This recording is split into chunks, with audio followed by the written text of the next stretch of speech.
बिस्मिल्लाहिर्रहमानिर्रहीम। Welcome back to class. तो हम पढ़ रहे थे IC स्क्वायर की सर्टिफाइड इन साइबर सिक्योरिटी और आज है जी हमारी क्लास नंबर 2। डोमेन हमारी चल रही है सिक्योरिटी प्रिंसिपल्स और इस क्लास में हम डिस्कस करेंगे रिस्क मैनेजमेंट प्रोसेस को। तो चलिए स्टार्ट करते हैं। सो रिस्क मैनेजमेंट को डिस्कस करने से पहले हमें कुछ चीज़ें पता होनी चाहिए, कुछ टर्म्स जो हैं उनसे हमारी नो हाउ होनी चाहिए। तो 3 टर्म्स हैं, basic, assets, threats and vulnerabilities. इनको आपने सुना भी होगा, लेकिन हमें कॉन्सेप्ट क्लियर करने के लिए हम इसकी डिटेल में जाएंगे और इसको थोड़ा सा इनका डिफरेंस आपस में डिस्कस करेंगे। So first thing is asset. Asset is something that has a value to an organization. Asset कोई भी ऐसी चीज़ होती है जिसकी ऑर्गेनाइजेशन के लिए कोई वैल्यू होती है। फॉर एग्जांपल, ऑर्गेनाइजेशन के पास जो बिल्डिंग है वो उसका एसेट है, उसको कोई नुकसान नहीं होना चाहिए। ऑर्गेनाइजेशन का जो डाटा है वो इसका एसेट है, उसके पास जो सिस्टम्स हैं वो उसके एसेट्स हैं, उसके पीपल उसके एसेट्स हैं, उसकी पॉलिसीज़, उसके प्रोसीजर्स, उसके डॉक्यूमेंट्स, उसकी फाइल्स, उसका जो कॉन्फिडेंशियल डाटा है वो सब कुछ उसका एसेट है। ठीक है। सो ऑर्गेनाइजेशन ने अपने एसेट को प्रोटेक्ट करना होता है, एसेट को उन्होंने महफूज रखना होता है, क्योंकि एसेट की बेस पे ही एक ऑर्गेनाइजेशन खड़ी होती है, राइट। तो ऑर्गेनाइजेशन के जितने प्रोसेसेस हैं, जितने भी प्रोसीजर्स हैं, जितने उनके अंदर सब कुछ चल रहा है, वो सारे के सारे एसेट्स हैं जिन्हें हमें प्रोटेक्ट करना है, राइट, जिन्हें एक ऑर्गेनाइजेशन ने प्रोटेक्ट करना है। थ्रेट क्या होता है? Threat is a danger to the asset. Threat कोई भी ऐसा डेंजर हो सकता है जो किसी एसेट को कोई नुकसान पहुंचा सकता है। तो मैं सिंपल करने के लिए मैंने यहाँ पर उर्दू में लिखा है डर या खौफ। ठीक है, ये बड़ा आसान चीज़ है, इसको आप माइंड में रख लें कि थ्रेट एक ऐसा डर होता है, एक ऐसा खौफ होता है जो ऑर्गेनाइजेशन को लाहक होता है कि इसकी वजह से कहीं मेरे एसेट को कुछ हो ना जाए। ठीक है, ऑर्गेनाइजेशन की जो रेपुटेशन है, उसकी जो एक इन्वायरमेंट के अंदर एक उसकी इज्जत है, ठीक है, तो वो भी एक एसेट होता है। तो कोई भी ऐसी चीज़ जो एक एसेट को नुकसान पहुंचा सके वो ऑर्गेनाइजेशन के लिए थ्रेट है। ठीक है, मैं एक एग्जांपल देता हूँ। सपोज करें कि आप बाइक पे जा रहे हैं और एक बड़ी रश वाली रोड है और उसके ऊपर आपकी बाइक जो है वो बड़ी स्पीड में आप लेके जा रहे हैं। सपोज करें 100 की आपकी स्पीड है, 100 किलोमीटर पर आवर। ठीक है, तो ये आपकी स्पीड है। सो अब थ्रेट क्या है? थ्रेट ये है कि आपकी बाइक किसी चीज़ के साथ टकरा सकती है। ठीक है, किसी चीज़ के साथ टकरा सकती है, कोई गाड़ी, कोई बाइक, कोई और व्हीकल जो है वो आपको टक्कर मार सकती है। ठीक है, वो आपको नुकसान पहुंचा सकती है। तो ये जो डर होगा आपको, इसको थ्रेट कहेंगे हम, राइट। एसेट क्या है? एसेट इस वक्त आप खुद हैं, आपकी अपनी जान आपका एसेट है, आपकी जो बाइक जो आप ड्राइव कर रहे हैं वो आपका एसेट है। ठीक है, सो ये चीज़ें आपका एसेट है, उनको आपने प्रोटेक्ट करना है, आपने अपनी बाइक को, अपने आप को प्रोटेक्ट करना है थ्रेट से। समझ रहे हैं बात मेरी? थ्रेट क्या है? वो खौफ, वो डर जो आपको है कि कोई गाड़ी मुझे जो है वो टक्कर मार सकती है। ठीक है, वल्नरेबिलिटी क्या है? वल्नरेबिलिटी इज़ अ फ्लॉ और a weakness in a system. ठीक है, कोई भी ऐसी वीकनेस, कोई भी ऐसा फ्लॉ, ठीक है, जिसकी वजह से एक थ्रेट आ सकता है, जिसकी वजह से एक थ्रेट ऑर्गेनाइजेशन के एसेट को नुकसान पहुंचा सकता है, वल्नरेबिलिटी कहलाता है। फॉर एग्जांपल, हम एग्जांपल लेते हैं, मेरे पास शायद एक यहाँ पर मैंने एग्जांपल ली हो। सो ये एक एग्जांपल है, ये एक पिक्चर है फ्लड की। ठीक है, किसी जगह पे, किसी इलाके में सैलाब आ गया, तो अब वो जो ये नेचुरल डिज़ास्टर है, ये जो नेचुरल डिज़ास्टर है ये एक थ्रेट है। ठीक है, ऑर्गेनाइजेशन का डाटा सेंटर है उस जगह पर जहाँ पर फ्लड आ सकता है। ठीक है, सो ये जो फ्लड है ये एक्चुअली थ्रेट है, लेकिन जो ऑर्गेनाइजेशन का डाटा सेंटर है उसको फ्लड नुकसान पहुँचा सकता है, ये एक वल्नरेबिलिटी है। ठीक है, क्योंकि उसकी दीवारें जो हैं वो मतलब जाहिर है ईंटों से बनी हुई हैं, सो ईंटें और पानी जो है उसको बहा के ले जा सकता है। सो ये वल्नरेबिलिटी है, वो इसके वल्नरेबल है फ्लड को, वो फ्लड उससे मतलब बच नहीं सकता किसी तरह। सो इट मीन्स कि जो ऑर्गेनाइजेशन का डाटा सेंटर है, that data center is vulnerable to the flood. ठीक है, सो फ्लड के वो वल्नरेबल है। अब हो सकता है कोई ऐसी स्नोफॉल हो रही है, तो स्नोफॉल एक थ्रेट नहीं कहलाएगा, क्योंकि स्नोफॉल उसको नुकसान नहीं पहुंचा सकता, उसकी कोई ऐसी वल्नरेबिलिटी नहीं है कि स्नोफॉल जो है वो डाटा सेंटर के जो सिस्टम्स है उसके ऊपर गिर रही हो, क्योंकि उसकी छत है अच्छी सारी। तो आई होप मैं आपको समझा पा रहा हूँ कि वल्नरेबिलिटी क्या है, एक फ्लॉ है। ठीक है, उसमें एक हम कह सकते हैं कि एक उसमें मिस्टेक है सिस्टम के अंदर, जिसकी वजह से थ्रेट जो है नुकसान पहुंचा सकता है एसेट को। ठीक है, तो हम अभी कोई और एग्जांपल ले लेते हैं इसकी।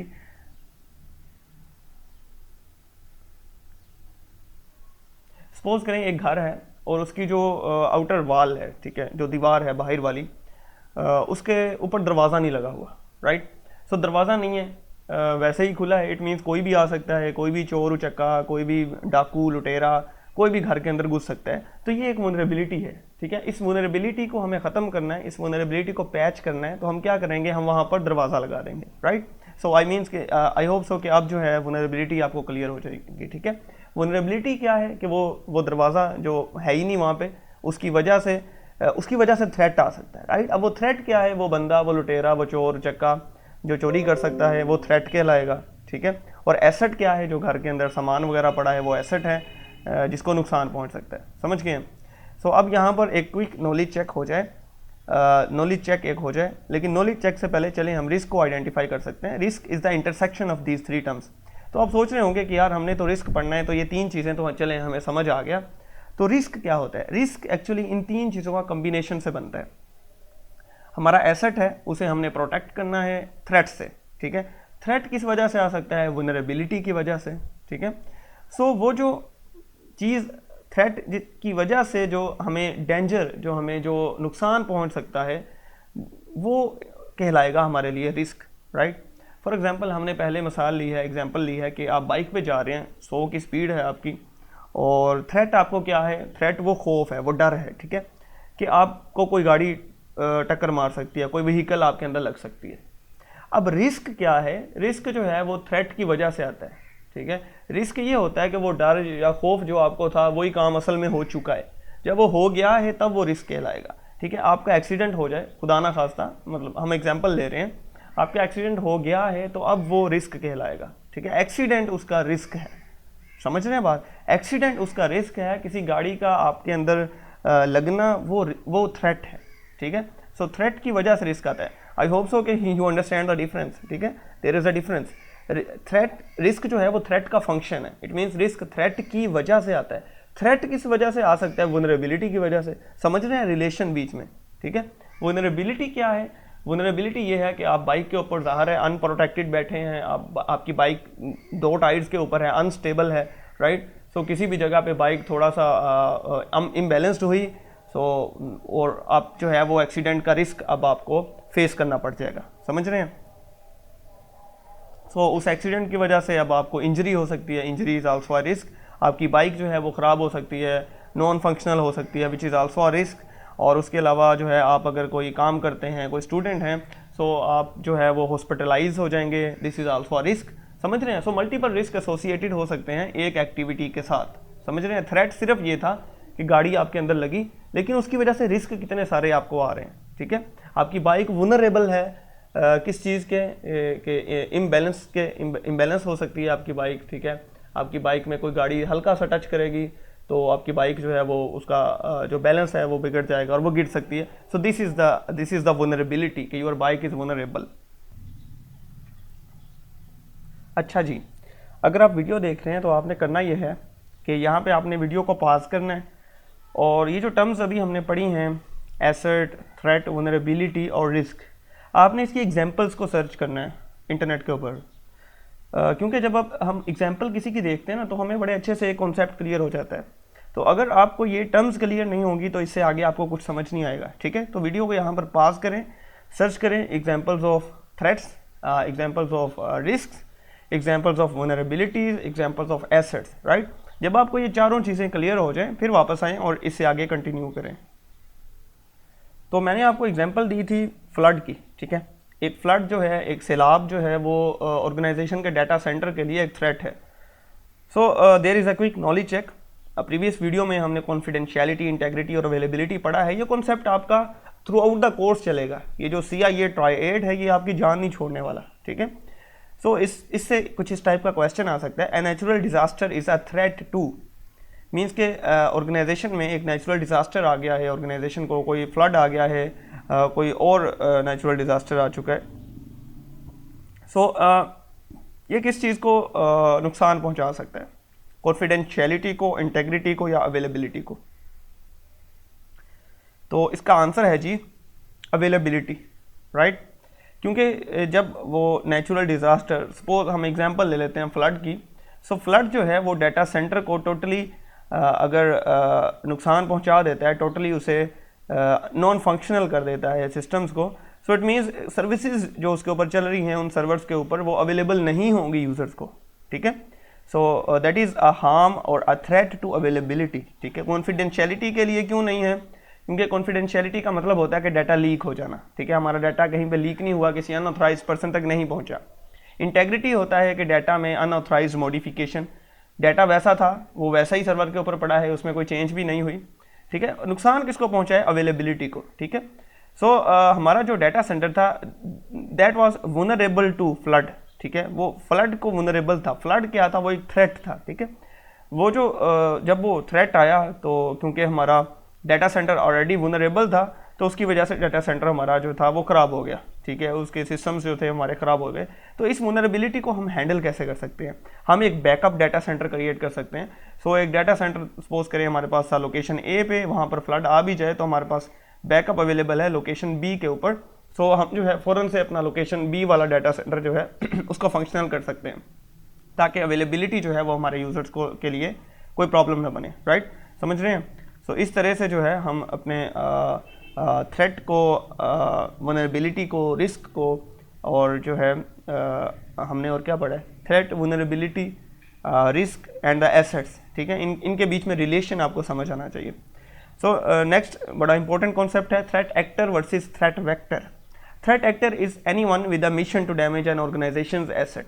थ्रेट एक्टर कोई भी ऐसा बंदा, कोई भी ऐसी चीज़ हो सकती है जो एक ऑर्गेनाइजेशन को नुकसान पहुंचाना चाहती है, राइट।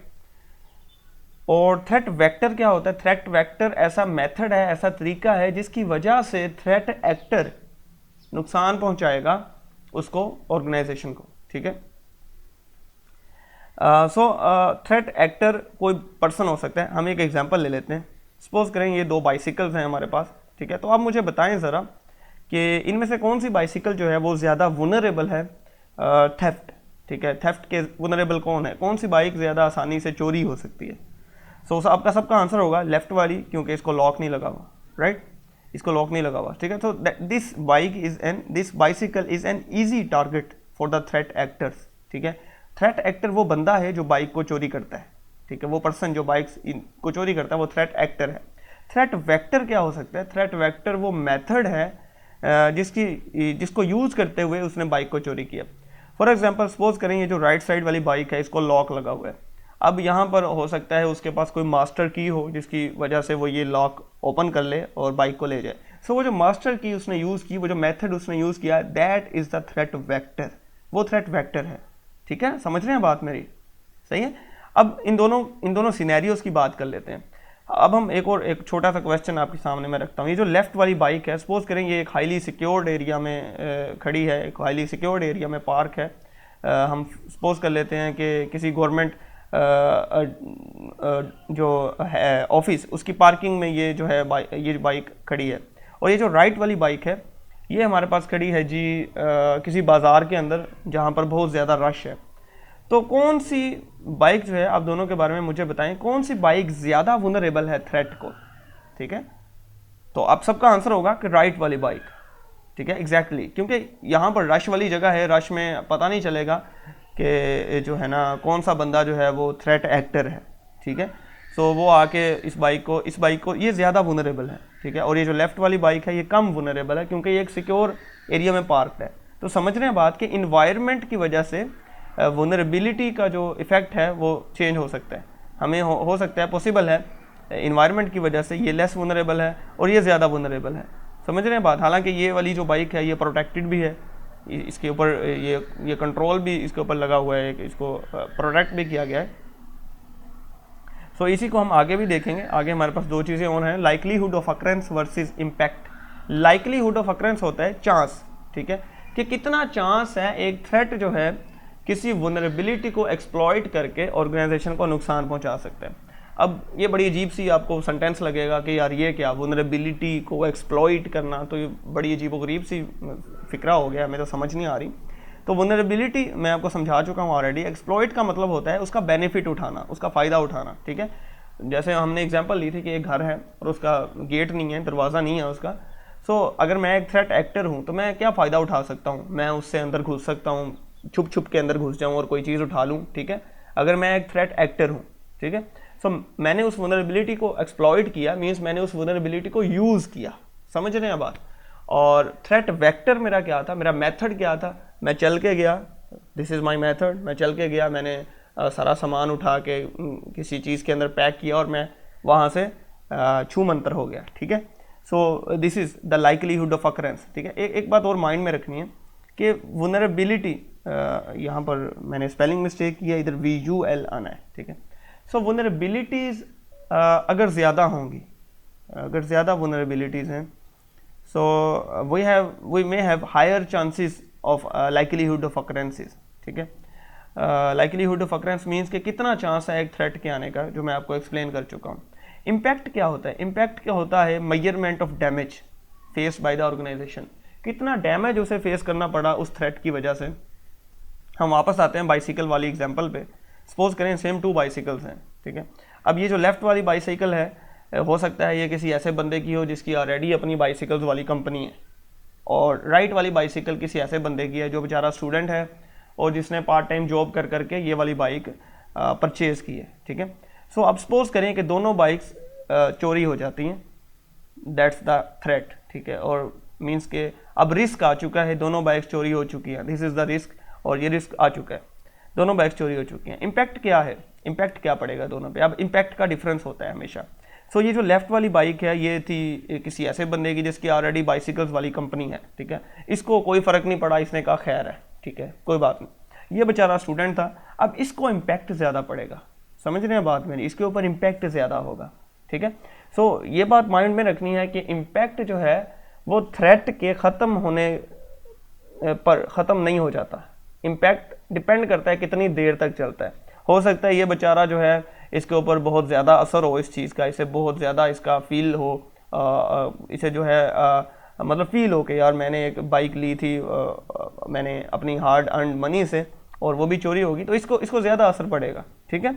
और इसको इतना असर नहीं पड़ेगा, ठीक है। थ्रेट तो ख़त्म हो गया ना उसी वक्त, रिस्क जो था वो आ गया, अब ख़त्म हो गया, लेकिन इम्पैक्ट जो है वो देर तक कायम रहता है, सही है। तो ये बात आपने माइंड में रखनी है, याद रखना है। ये क्वेश्चन इसका कोई किसी भी तरीके से सिनेरियो बेस्ड बन सकता है कि रिस्क अगर हमने आइडेंटिफाई करके उसे रिस्क जो है उसको ख़त्म भी कर लिया, या थ्रेट जो है वो आ गया था और हमने उस थ्रेट के जो इफ़ेक्ट्स थे उसको ख़त्म कर दिया, उसके ऊपर हमने काबू पा लिया, लेकिन इम्पैक्ट जो है वो उसका क्या कायम रहेगा या ख़त्म हो जाएगा, इम्पैक्ट उसका काफ़ी देर तक कायम रह सकता है, ठीक है। सो ये चीज़ आपने माइंड में रखनी है। अब हम आगे चलते हैं, रिस्क के जो प्रोसेसेस हैं, रिस्क मैनेजमेंट प्रोसेस, उसमें उसके स्टेप्स कौन कौन से हैं।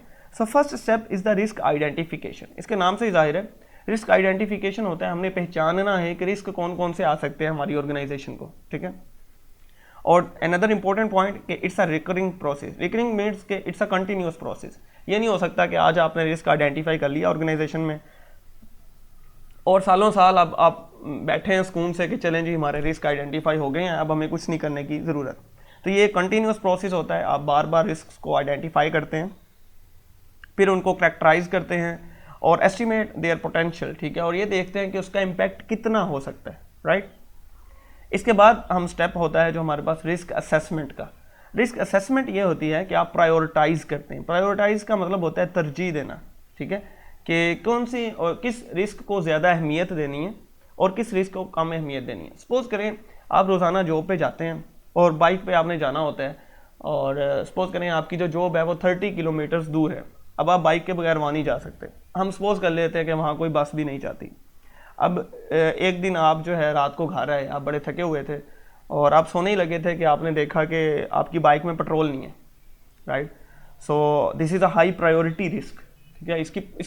इसकी आपके नज़दीक प्रायोरिटी बहुत ज़्यादा होगी, अहमियत बहुत ज़्यादा होगी, क्योंकि आपने अगले दिन जाना है और इसकी वजह से मज़ीद आपको परेशानियाँ आ सकती हैं, आपको जो है जॉब पे आपकी एब्सेंट लग सकती है, आपको मज़ीद प्रॉब्लम्स का सामना करना पड़ सकता है, ठीक है। So this is how you prioritize risk, ठीक है। इसको आप अहमियत ज़्यादा देंगे। लेकिन अगर सपोज़ करें आपके जूते पॉलिश नहीं है, सो दैट्स ओके, ठीक है, उसके बगैर गुजारा चल सकता है, वो इतना बड़ा रिस्क नहीं है। सो हम एक सिनेरियो देखते हैं, risk of fire in a building. एक बिल्डिंग में फायर लगने का एक हमारे पास थ्रेट है, मीन्स के रिस्क आ सकता है कि फायर लग सकती है बिल्डिंग के अंदर, ठीक है। सो हमने रिस्क मिटिगेशन करनी है। रिस्क मिटिगेशन का मतलब है हमने उसकी ऐसी एक्टिविटीज़ परफॉर्म करनी है कि वो रिस्क अगर आ भी जाए तो उसका असर कम से कम पड़े हमारे ऊपर, ठीक है ना। तो हम जो है कौन सा सिस्टम यूज़ करेंगे, हमारे पास 3 मेथड्स हैं, 3 तरीके हैं। या तो हम फायर अलार्म सिस्टम लगाएं, लेकिन फायर अलार्म सिस्टम अगर हम लगाते हैं और सपोज करें हमारे पास डाटा सेंटर है, तो फायर अलार्म सिस्टम सिर्फ और सिर्फ हमें अलार्म बजा देगा, लेकिन वो फायर को कंट्रोल करने में हमारी हेल्प नहीं कर सकता, राइट।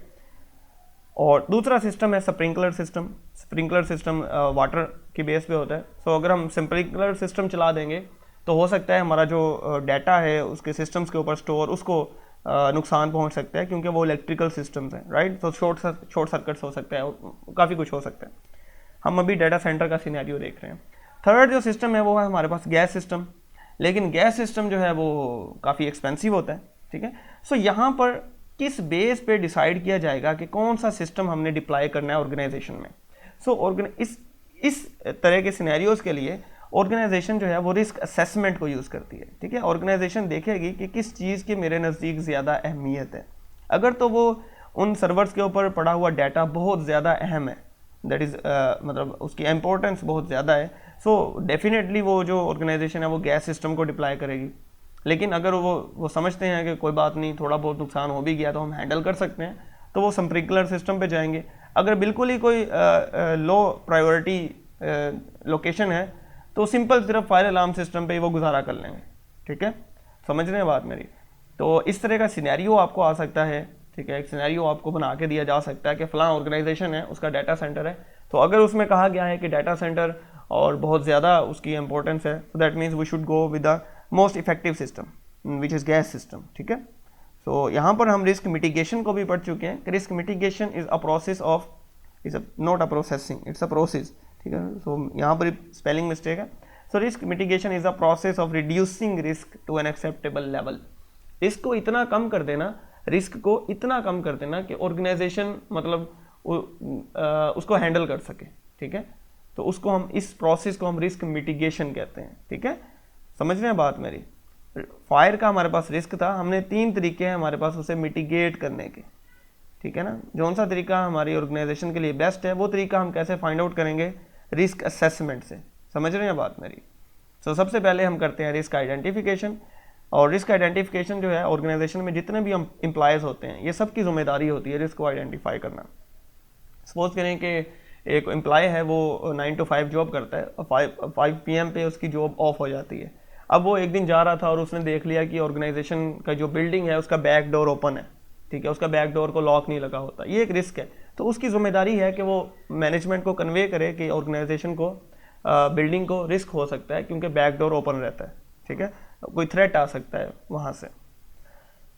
और यहाँ पर और हम क्या बात कर रहे थे, हाँ, तो रिस्क आइडेंटिफिकेशन के बाद होता है रिस्क असेसमेंट, जिसमें प्रायोरिटाइज किया जाता है कि कौन सा रिस्क हमारे नज़दीक अहमियत रखता है, कौन सा रिस्क हमारे नज़दीक अहमियत नहीं रखता, किस रिस्क की ज़्यादा अहमियत है, किस रिस्क की कम अहमियत है, right. So third thing, risk mitigation. Risk mitigation ऐसी एक्टिविटीज़ होती हैं जो की जाती हैं ताकि अगर रिस्क आ जाए, याद रखना है रिस्क मिटिगेशन एक प्रेपरेशन होती है, एक आप तैयारी कर रहे हैं कि अगर रिस्क आ जाए तो उसे हैंडल कैसे करना है। उन एक्टिविटीज़ को हम रिस्क मिटिगेशन कहते हैं, ठीक है ना। सो यहाँ तक अभी हम करेंगे और इससे आगे इंशाल्लाह कुछ एक्टिविटीज़ जो रिस्क की हैं वो हम अपनी नेक्स्ट क्लास में देखेंगे। ओके जी, थैंक यू सो मच। अल्लाह हाफिज़।